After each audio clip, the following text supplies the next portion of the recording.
Saatnya kami akan membaca dan mendengarkan firman-Mu, ya Tuhan. Berkenanlah Engkau menguduskan kami, agar pemberitaan firman terjadi sesuai dengan kehendak-Mu, dan semua yang mendengarkan dapat melakukannya dalam penuh ucapan syukur. Berfirmanlah Engkau, ya Tuhan, di dalam nama Yesus Kristus, firman kehidupan, kami siap melakukan kehendak-Mu. Amin. Lukas pasal 12 ayat 49 sampai ayat 59.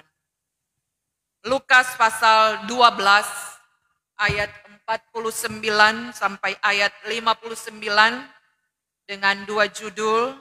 Dalam bagian pembacaan ini, Yesus membawa pemisahan dan menilai zaman. Begini bunyinya, "Aku datang untuk melemparkan api ke bumi, dan betapakah aku harapkan api itu telah menyala. Aku harus menerima baptisan, dan betapakah susahnya hatiku sebelum hal itu berlangsung. Kamu menyangka bahwa aku datang untuk membawa damai di atas bumi? Bukan. Kataku kepadamu, bukan damai, melainkan pertentangan. Karena mulai dari sekarang akan ada pertentangan antara 5 orang di dalam satu rumah, 3 melawan 2, 2 melawan 3. Mereka akan saling bertentangan, ayah melawan anaknya laki-laki, dan anak laki-laki melawan ayahnya. Ibu melawan anaknya perempuan, dan anak perempuan melawan ibunya. Ibu mertua melawan menantunya perempuan, dan menantu perempuan melawan ibu mertuanya. Yesus berkata pula kepada orang banyak, apabila kamu melihat awan naik ke sebelah barat, segera kamu berkata, akan terjadi hujan. Dan hal itu memang terjadi. Dan apabila kamu melihat angin selatan bertiup, kamu berkata, hari akan panas terik, dan hal itu memang terjadi. Hai orang-orang munafik, rupa bumi dan langit bumi kamu tahu menilainya. Mengapa kamu tidak dapat menilai zaman ini? Dan mengapakah engkau juga tidak memutuskan sendiri apa yang benar? Sebab jikalau engkau dengan lawanmu pergi menghadap pemerintah, berusahalah berdamai dengan dia selama di tengah jalan, supaya jangan engkau diseretnya kepada hakim, dan hakim menyerahkan engkau kepada pembantunya, dan pembantu itu melemparkan engkau ke dalam penjara. Aku berkata kepadamu, engkau tidak akan keluar dari sana sebelum engkau membayar hutangmu sampai lunas." Demikianlah pembacaan firman Tuhan. Yang diberkati adalah yang mendengarkan firman Tuhan dan yang melakukannya setiap saat. Amin. Jemaat yang diberkati Tuhan, Shalom Aleichem. Terima kasih. Hari ini kita semua sebagai warga gereja Masehi Injili di Minahasa yang ada di Kota Bitung, di Sulawesi Utara, di Indonesia, bahkan di negara-negara yang ada pelayanan gereja Masehi Injili di Minahasa, sedang merayakan hari ulang tahun pekabaran Injil dan pendidikan Kristen yang ke-191.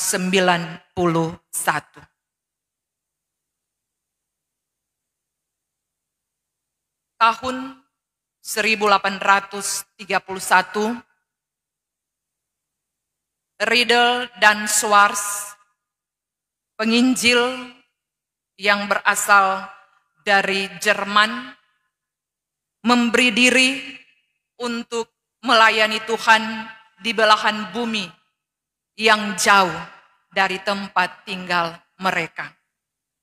Di tempat yang asing, di tempat yang tidak diketahui bagaimana sebenarnya sifat, karakter, kelakuan, model bagaimana, makan bagaimana, tempat tinggal bagaimana.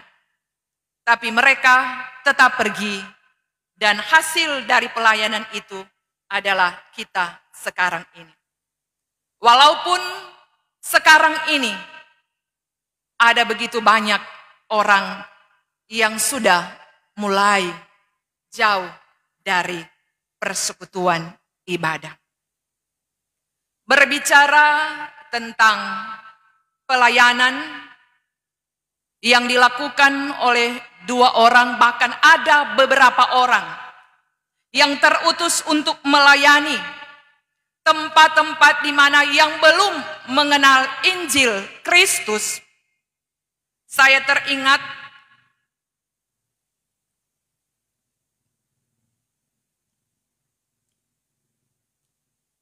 tujuh tahun yang lalu,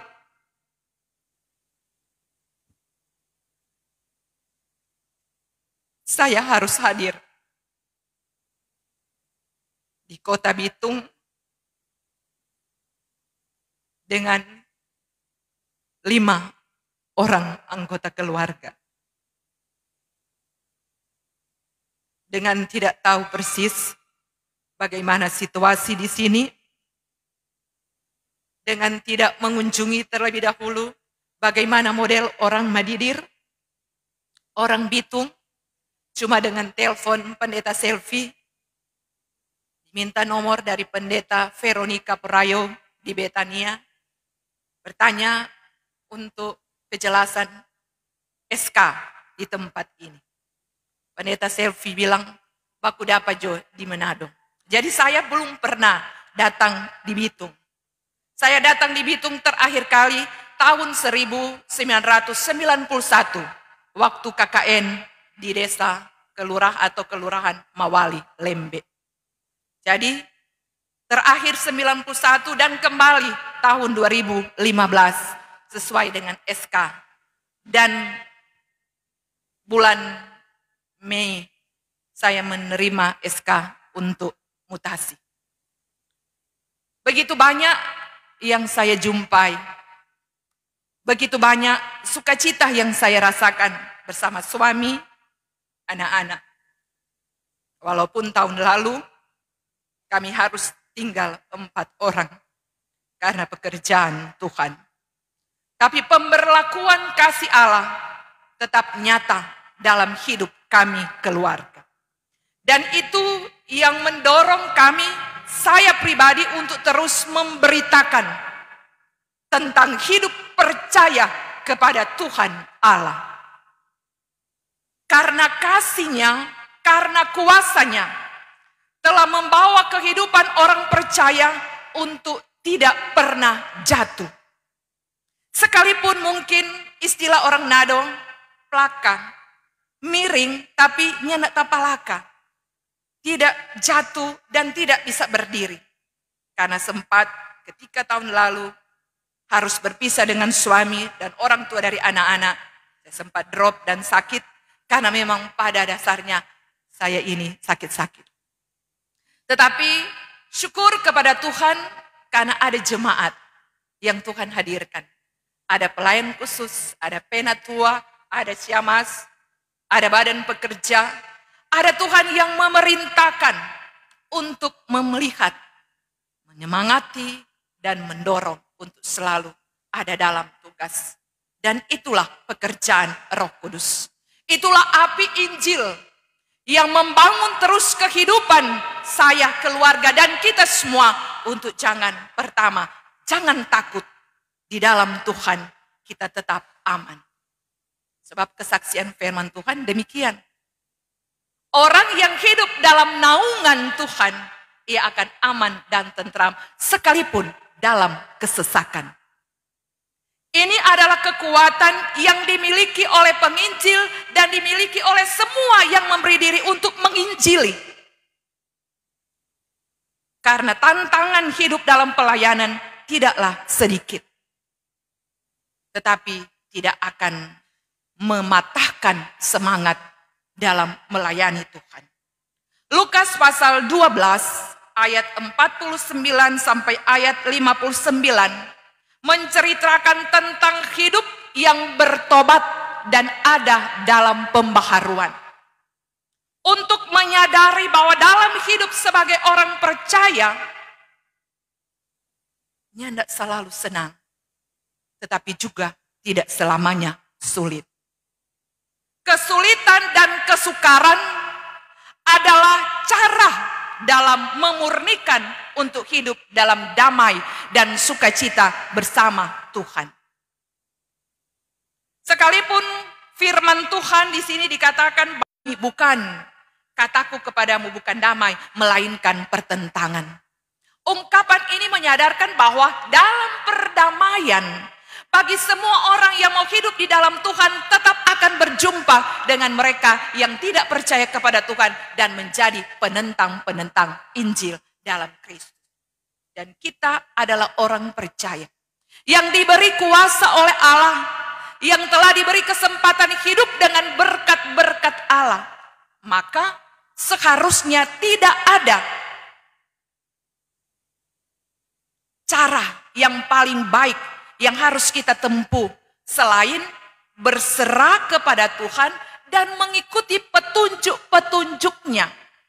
Agar sekalipun ada pertentangan, rasa damai yang ada di dalam hati akan mengobarkan api Injil untuk selalu menyala, membakar semangat dan tetap melakukan hal yang disebut dengan kebenaran dan kebaikan. Dan orang yang hidup dalam kebenaran dan dalam kebaikan, hidupnya akan diwarnai dengan sukacita. Walaupun tidak semua orang akan menerima kita, tetapi kita bersyukur karena Allah mau menerima kita dalam kebenaran yang kita lakukan. Dan itulah bekal kita. Apa artinya kita memiliki banyak orang yang menyukai kita? Agar terhindar dari pertentangan, tapi kita bertentangan dengan Tuhan. Karena kita tidak melakukan hal yang benar di hadapan Tuhan. Tetapi marilah kita timbun dan kita tabung akan kehidupan yang menggambarkan sebuah perdamaian kita dengan Tuhan. Tetapi juga yang pada akhirnya itu akan membawa damai bagi banyak orang. Sebab setiap orang yang berdoa dan berusaha melahirkan kebenaran dalam perilaku hidup, melalui kata-katanya yang baik, melalui perilaku hidupnya yang benar, yang pasti dari hari ke waktu, dari masa ke masa akan bertambah orang yang menyenangkan hati Tuhan melalui hidup yang mengikuti kehendaknya dalam ketaatan yang kita wujudkan dalam keteladanan. Berarti dalam hidup kita harus terus ada yang membakar semangat kita untuk tetap hidup memuliakan Tuhan. Semangat apa itu? Yaitu semangat untuk menikmati hidup yang kekal. Kalau orang tidak ingin hidup yang kekal, for apa orang lakukan kebenaran? Tetapi jikalau kita ingin hidup yang kekal, lakukanlah kebenaran. Itu dia jalan. Agar kita hidup dalam kekekalan, dalam sorga yang kekal yang Allah sediakan. Yang dimana itu harus dilalui dengan begitu banyak kesukaran dan tantangan. Tetapi ketika kita tetap percaya dan mau berserah kepada Dia, tanpa melihat pertentangan itu untuk kekuatan menghancurkan dan melemahkan kita, tapi pertentangan itu menjadikan kekuatan kita untuk bersemangat apa? Baharui diri kita. Baharui cara pandang kita tentang kehidupan ini. Karena kehidupan bukan hanya tentang masalah kekayaan. Bukan hanya masalah kedudukan. Bukan hanya masalah ilmu pengetahuan.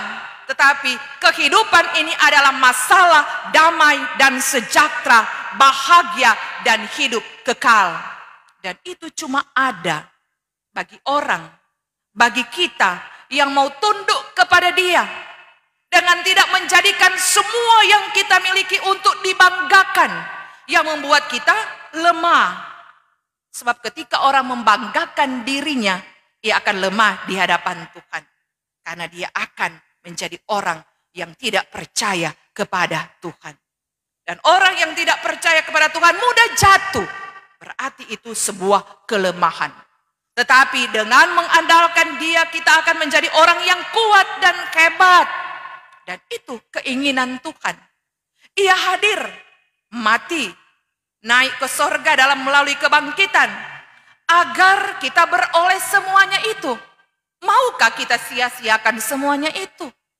Maukah kita percumakan pengorbanan Kristus? Maukah kita sia-siakan dan percumakan pengorbanan penginjil yang rela meninggalkan semua kekayaan, kehormatan di tempat mereka dan hadir di tempat ini untuk membawa kita semua orang yang masih percaya ilmu-ilmu hitam, yang masih percaya gunung-gunung besar, pohon-pohon besar, batu-batu air dan seterusnya,